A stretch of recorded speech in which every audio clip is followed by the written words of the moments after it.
Meet Loh Kiwan, a North Korean defector living hidden in secret in northeastern China, while his mother works as a waitress in a restaurant to keep them afloat. When, one night, the Chinese police show up and interrogate his mother about him. For context, North Korean defectors cannot legally stay in China without a visa, and if found living illegally in the country, will be deported back to the repressive state, which can be a death sentence for some. Both Loh Kiwan and his mother end up having to run away from the cops on foot, racing through dark alleyways and back streets. Loh Kiwan's mother ends up getting hit by a truck and dying in the traffic accident as Loh Kiwan holds her body. Left to fend for himself without his mother, Loh Kiwan's uncle, Choi, works to help him get a fake Chinese passport and a plane ticket to Belgium. Without another choice, Loh Kiwan flies across the world and manages to sneak into the country by pretending to be Chinese. Landing in Belgium with nothing, Loh Kiwan makes his way to the immigration office to seek refugee status. According to Belgium law, North Korean defectors can apply for refugee status and live in the country. However, like millions of refugees before him, Loh Kiwan is met with a bunch of red tape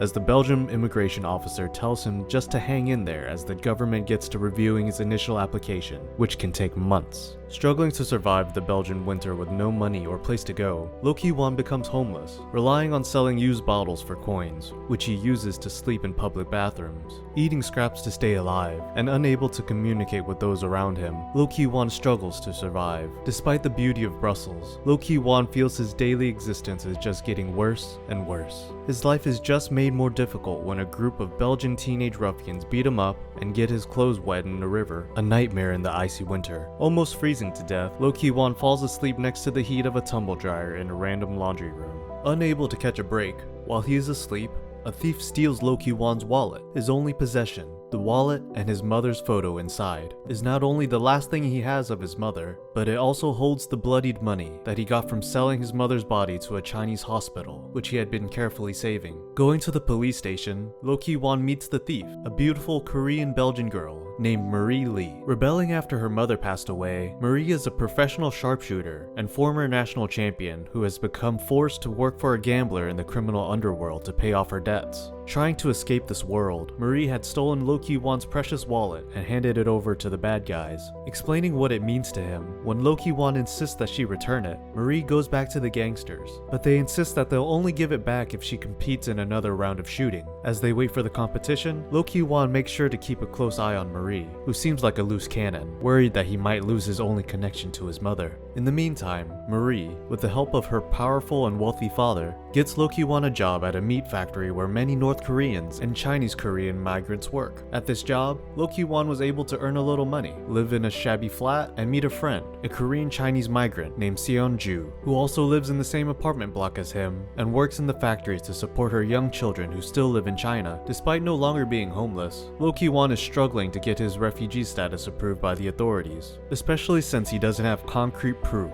that he is, in fact, from North Korea, and not just another Chinese migrant trying to take advantage of the refugee process to work in Belgium without a work visa. Watching as Loh Kiwan struggles by himself, Marie and her father organize an attorney to help him. With an attorney, Loh Kiwan finally gets a court date. Could this long fight be coming to an end? For his court hearing, Loh Kiwan needs a witness to testify on his behalf that he is actually North Korean. Having grown up in northeastern China, Sung-eun is able to clearly differentiate between North Koreans and Chinese Koreans who come from that region. And so, Loh Kiwan goes to Sung-eun and asks her to help him in court. She agrees to help him. However, on that day, in front of the judge, she lies, and instead of confirming he was born in the north, she says that she thinks he's a Chinese migrant. Betrayed and furious, as his refugee status is refused, Loh Kiwan leaves the factory and works as a waiter and restaurant dishwasher. In the meantime, Loh Kiwan finds himself more and more drawn to Marie. So, when Marie starts doing hard drugs after she finds out that it had been her father who had approved the use of euthanasia on her mother, Loh Kiwan freaks out and eventually swallows all of the drugs to get rid of them, almost killing himself in the process. Realizing how much she has come to care for him, Marie falls for Loh Kiwan, and they find themselves in love. Later, Sung-eun meets with Loh Kiwan and explains the only reason she betrayed him was that a refugee officer had threatened to close down the factory, which would mean countless desperate people would be losing their only source of security and income, and wouldn't renew Sung-eun's visa if she spoke in his defense. However, despite speaking according to the refugee's officer's orders, Sung-eun's visa was still not renewed, and after apologizing to Loh Kiwan, she was taken away by the police and deported. Once back in China, Sung-eun makes it up to Loh Kiwan Ki-wan by searching through countless newspapers to find the article about his mother's accident. Finding the article and sending it to Belgium, the newspaper clipping was enough proof to prove that Loh Kiwan is North Korean. With this concrete evidence in hand, Loh Kiwan schedules another court date, but as the day comes around, Loh Kiwan becomes increasingly anxious as Marie doesn't show up like she'd promised. As it turned out, on the day of the hearing, the gangsters called Marie just as she was going into court. On the phone, the gangsters told Marie that they'd kill Loh Kiwan if she didn't cooperate and take part in their underground shooting competition. Scared and desperate to save Loh Kiwan, Marie follows their directions to the shooting den.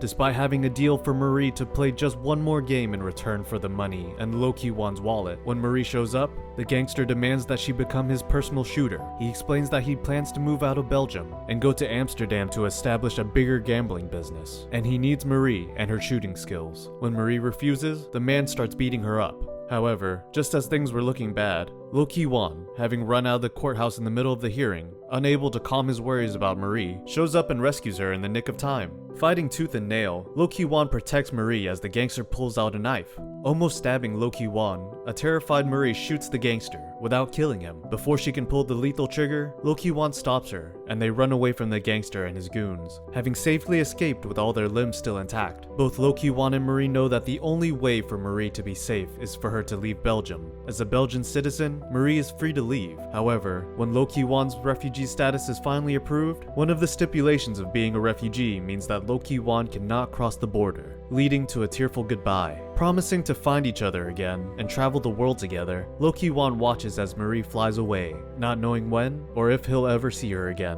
On the same day, before boarding the plane, Marie opens up to her father, confessing how, watching her mother suffer, she, as a child, wished that her mother would sleep and not wake up. As a result, when her mother did eventually pass away, Marie explains she felt consumed by guilt and blamed herself. So, when she found out that it was her father who approved the euthanasia, she directed her guilt onto him, even though she knew it wasn't really his fault. Listening to his daughter explain her side of the story, Marie's father explained that her mother had begged him not to share that it actually been her mother who had chosen to die by euthanasia. Making up, Marie leaves Belgium with a lighter heart. However, with Marie abroad, Loh Kiwan feels trapped in Belgium. Realizing that he can't stand another day trapped as a refugee, Loh Kiwan decides to take a massive risk and leave his job in Belgium to go to Marie. Boarding a plane, despite the risk that he may never be able to return, Loh Kiwan travels all the way to Madagascar. Seeing one another again, Loh Kiwan and Marie run into each other's arms.